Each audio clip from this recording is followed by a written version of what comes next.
பள்ளி கல்வித்துறை அமைச்சர், அவருடைய சொந்த மாவட்டம் திருச்சி மாவட்டம். தேசிய கல்விக் கொள்கையை தமிழகத்தில் நாங்கள் ஏற்க மாட்டோம் என்று சொல்கின்ற அமைச்சருக்கு இதோ உங்களுடைய மாவட்டத்திலேயே பாரதிய ஜனதா கட்சி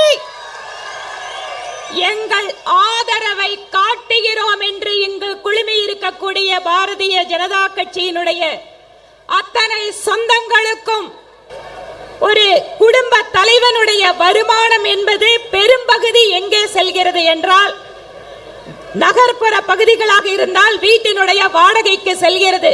இரண்டாவது மிகப்பெரிய செலவு குழந்தைகளுடைய படிப்பாக இருக்கிறது.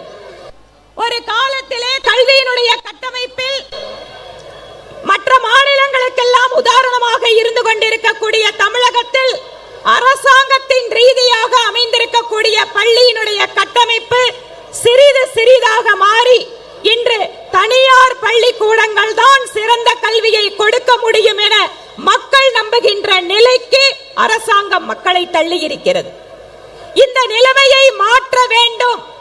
ஒரு ஏழை சிறுமியோ சிறுவனோ ஒரு நல்ல தரமான கல்வியை பெற வேண்டும் என்பதற்காக நம்முடைய அன்பு பிரதமர் நரேந்திர மோடி அவர்களால் கொண்டு வரப்பட்டதுதான் தேசிய கல்விக் கொள்கை.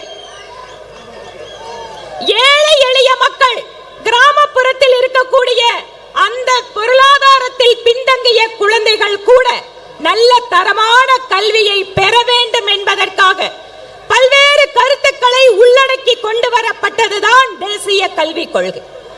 இன்னைக்கு பெரும்பாலான தனியார் கல்வி நிறுவனங்கள் அதை ஏற்றுக்கொண்டாகி விட்டது.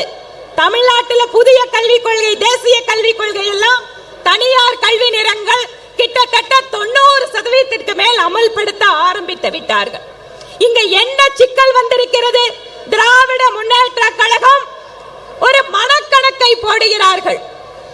பிரதமர் மோடி அவர்களுக்கு எதிராக, பாரதிய ஜனதா கட்சிக்கு எதிராக தமிழகத்திலே ஒரு பொய் பிம்பத்தை கட்டமைக்க முடியும், அதன் மூலமாக தங்களுடைய அரசியலை நடத்த முடியும் என நம்புகிறார்கள். அதனால் தேசிய கல்விக் கொள்கையை இந்தியை திணிக்கிறார்கள் என்ற புது கதையை உருவாக்குகிறார்கள். நம்முடைய பிரதமர் மோடி அவர்கள் நம்முடைய தாய்மொழியிலே படிக்க வேண்டும் என்பதில் அசைக்க முடியாத உறுதி கொண்டவர். அதனாலதான் இன்றைக்கு நீட் தேர்வு நம்முடைய குழந்தைகள் தமிழிலேயே எழுதலாம். பாதுகாப்பு படைகளுக்காக நடக்கின்ற தேர்வுகள் எல்லாம் இதுவரை பிராந்திய மொழிகள் கிடையாது. இப்போது நம்முடைய குடும்பத்தில் இருக்கக்கூடிய இளைஞர்கள், இளைஞிகள் பாதுகாப்பு படைக்கு செல்ல வேண்டும் என்றால் தமிழிலேயே எழுத முடியும் பரீட்சையை. இன்னும் எத்தனையோ விஷயங்கள், ஒவ்வொரு பிராந்திய மொழிக்கும் முக்கியத்துவம் கொடுத்து பாரத் மாதா கி, பாரத் மாதா கி.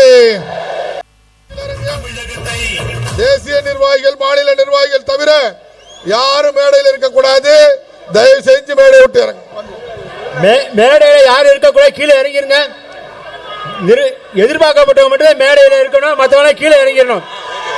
மேடையில் யாரும் எதிர்பார்க்கப்பட்டது யாரும் இருக்கக்கூடாது. பாரத் மாதா கி, பாரத் மாதா கி, பாரத் மாதா கி, பாரத் மாதா கி, பாரத் மாதா கி, பாரத் மாதா கி. மாநில தலைவர் அண்ணாமலை அவர்களுக்கு பிளே ஸ்டோர் மற்றும் ஆப் ஸ்டோரில் இருந்து பாலிமர் செயலியை QR கோடு மூலம் பதிவிறக்கம் செய்யுங்கள். செய்திகளை உடனுக்குடன் பெறுங்கள்.